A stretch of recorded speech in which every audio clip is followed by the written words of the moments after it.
When I first got diagnosed with bipolar, my first response was, what does that mean? The downfall of Delonte West is one of the most shocking stories in basketball.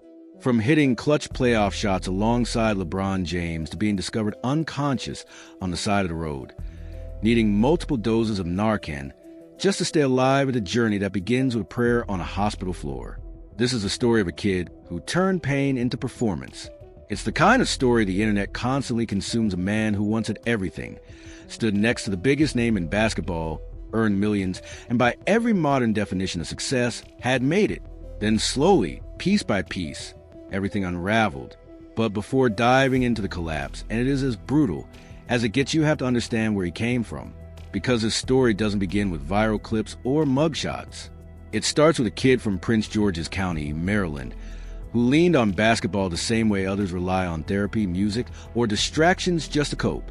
Born on July 26, 1983, in Washington, D.C., Delonte grew up in poverty in Maryland, in what he later described as a happy but struggling household. After his parents split, he moved between homes and relatives.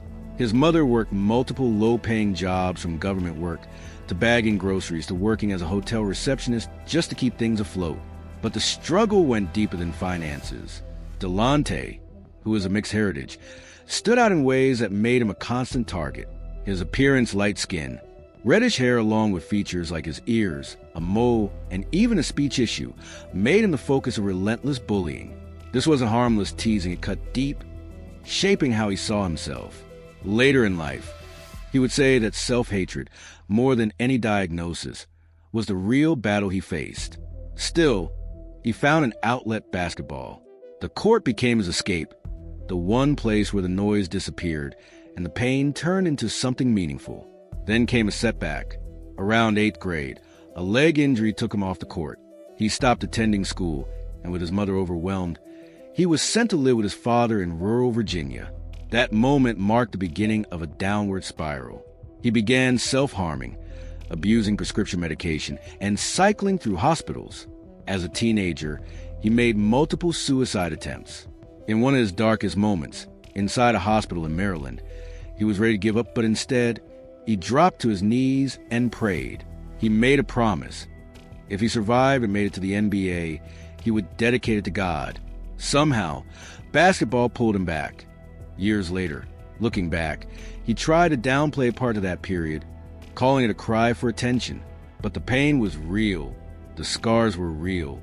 And the fact that basketball brought him back says everything for him. The game wasn't just a passion, it was survival. At Eleanor Roosevelt High School, he didn't just play, he dominated. As a senior, he averaged over 20 points along with strong all-around numbers, earning top honors and leading his team to its first state tournament appearance.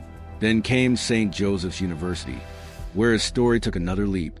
Teaming up with Jameer Nelson, they formed one of the most dynamic backcourts in college basketball. He averaged nearly 19 points and close to 7 assists, shooting over 40% from three. The team went undefeated in the regular season and made a deep run to the Elite Eight. At one point, he even delivered a perfect shooting performance, 12 for 12, scoring 33 points on the national stage.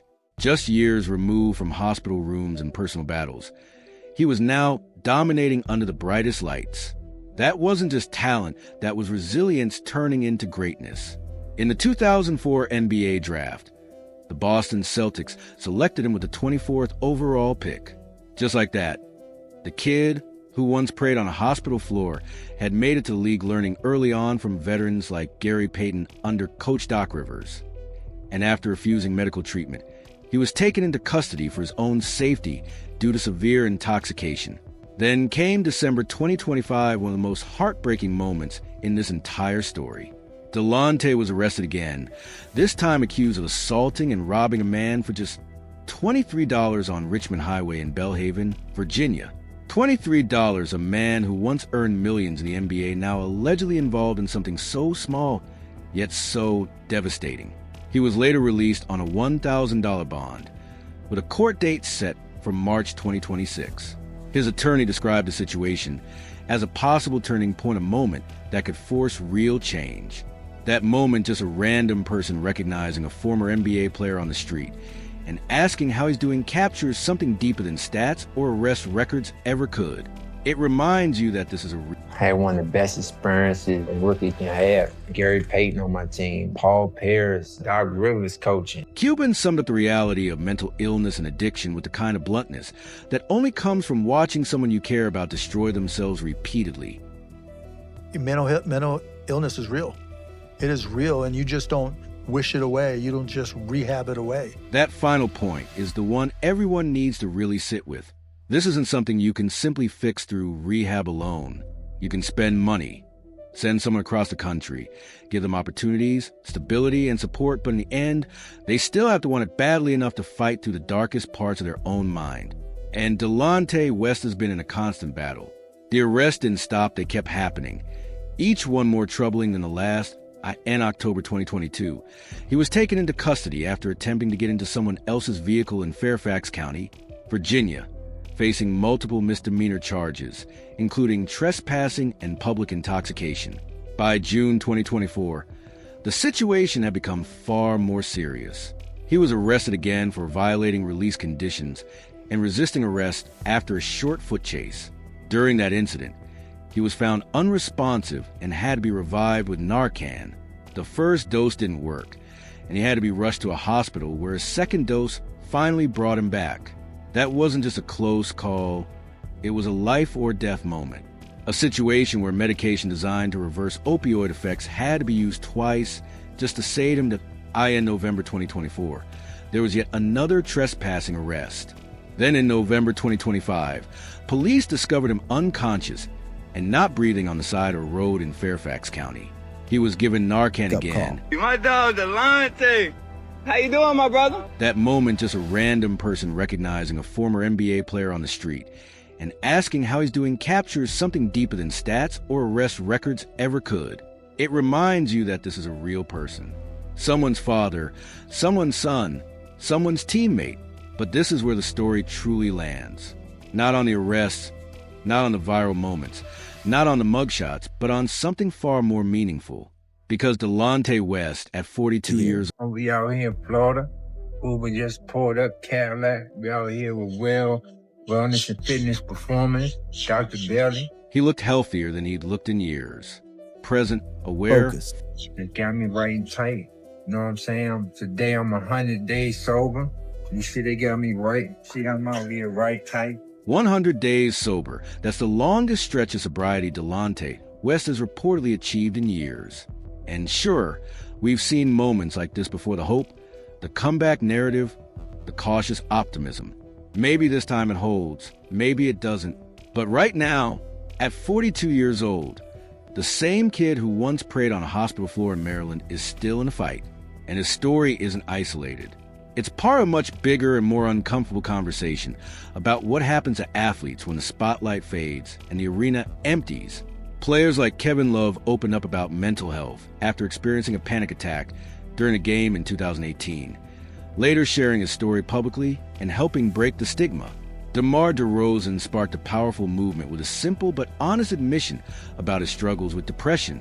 Even Paul Pierce has spoken about dealing with anxiety and depression after surviving a violent stabbing early in his career. These are all-star champions and millionaires, yet they face the same internal battles. The difference is, many of them had support systems that held strong. In Delonte's case, those systems often broke down.